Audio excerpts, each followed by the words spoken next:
Hey, good afternoon, everybody. Welcome back to the channel.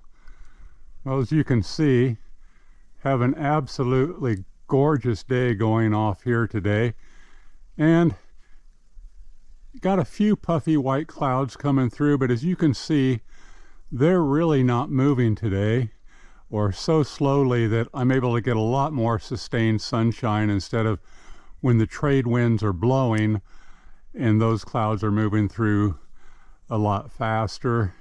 I get a lot of intermittent sun, but today, because they're moving so slow, I'm getting extremely sustained sunshine. All systems are go.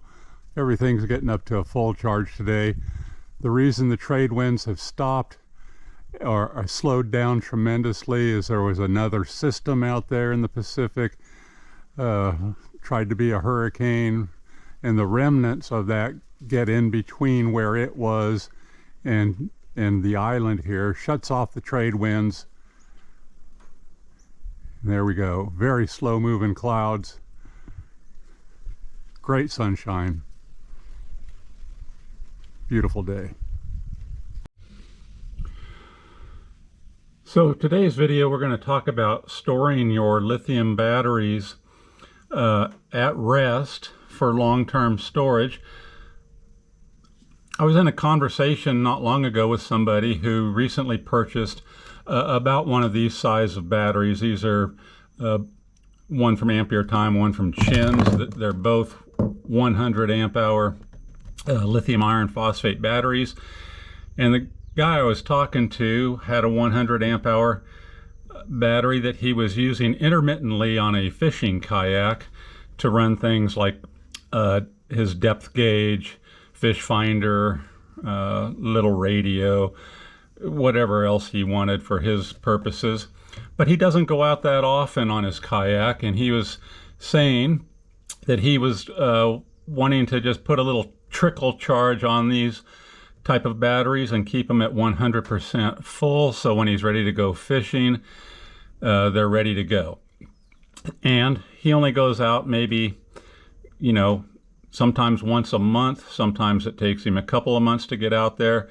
So I was telling him, you really don't need to keep these batteries fully charged. He was like myself, from the old mindset of running lead acid batteries, where you have to charge those things up every day or risk degradation, because they build up sulfate on the plates during the sulfation process of that chemistry. And that's why they need to be charged up fully near every day to keep the plates inside them clean. Whereas on the lithium iron phosphate batteries, we don't have that problem. These are perfectly happy to be stored for months without any charging or discharging, without any degradation. So these type of batteries at rest and just in storage might lose 2% of their charge per month. So even for long-term storage, you're fine with a 50% battery, putting it in storage for that for months. And then when you're getting ready to go out and do something, yeah, go ahead and charge it up fully and take it out camping, fishing, whatever you're doing. I know a lot of people are using these type of batteries in those type of mobile applications where they just need to take a fully charged power pack out with them for a weekend of fun, and it lasts throughout the weekend for their purposes. Now here, no batteries are getting any rest around here. We're constantly charging and discharging batteries in various applications and experiments as we further learn this chemistry.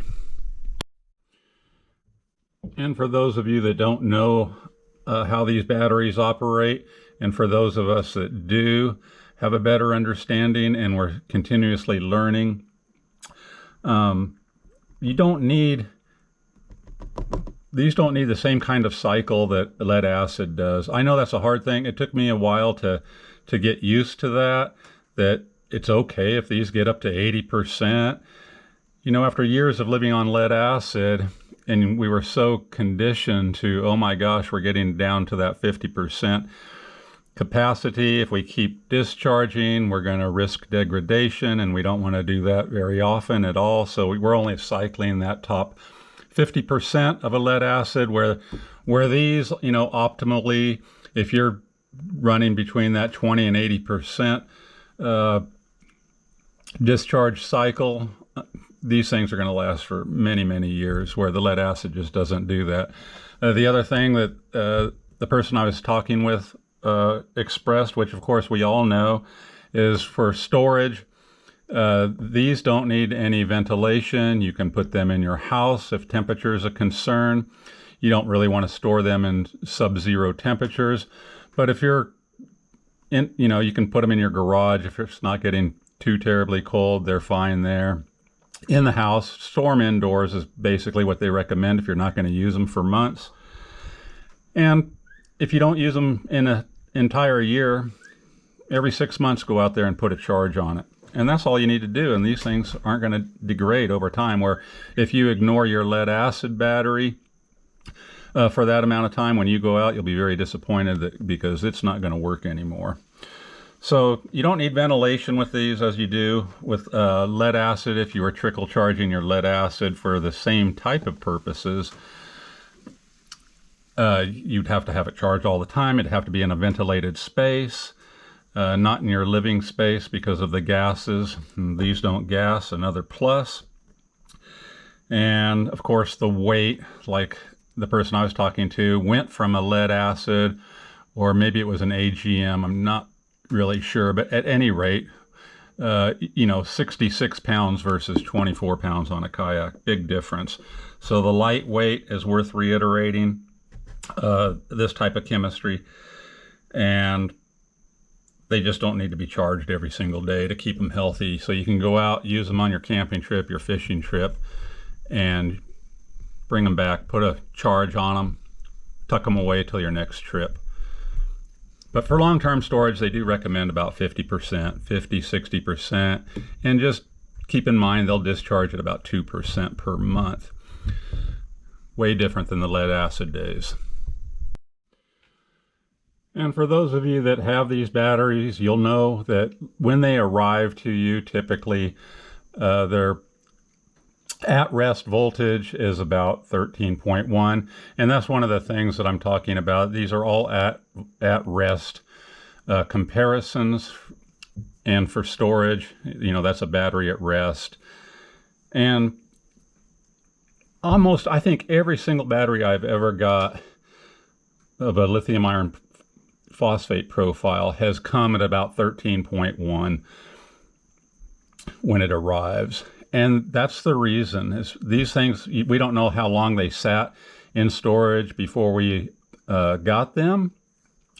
And every one, 13.1, 13.15, all in that area, basically in around that 40 to 50% full. So they're fine being stored like that. That's how they get shipped to you. And then you put your full charge on them, start using them whichever way you're going to. So for this demonstration today, both of these batteries have been at rest for overnight, so I have a true reading on their state of charge. Got the multimeter tied into it right now. I'll just push down on this last lead and we'll get a reading. There it is, 13.22. So, and that's accurate. 13.22, 13.21. It may fluctuate just a teeny bit, as it gets warmer throughout the day, but this is an at-rest battery, 13.2. And then over on the Chins battery, if I get the leads on there good, 13.32. Again, that's at a fully rested battery, 13.32. So the difference in values at 13.1, 13.2 here, I'm running, this one's about 40, 50% full. I would feel absolutely comfortable putting this in storage for a while if I wasn't going to use it, but just as soon as I turn this camera off, this thing's going back to work. I will mention this ampere time's been a beast, Never had a single problem with it. They've been around a long time. Liking that battery quite a bit. Same thing now on the chins. If I would want it a little bit lower than 13.3 for storage, just for myself. You could put it in there and know that it's going to go down 2% or so a month. But if I was going to put it in storage, I'd go ahead and discharge it down till I got a resting voltage of about 13.1, and then just check on it periodically throughout the months you had it in storage. But that's just me. I don't think you would hurt it at all putting it in storage right there, right now. And I bumped that so that changed, but yeah, 13. So that's just me on those. I'd put it in storage at about 50%, 13.1, 13.15, something along those lines. And of course, that's the way to check your true state of charge after it's been sitting overnight with no charge, no discharge. Put the multimeter on it. That'll give you a true state of charge of where you're sitting. And I'll just show you on this app, which the Chins battery is a smart battery, so it's got Bluetooth, and there's this app, and a lot of you have asked me what is the app, and the only thing I can tell you is when you go into the BMS apps in the Play Store, it just has that yellow icon in it. It's in a language that I don't read, but that's the app that I downloaded to connect with the Chins battery.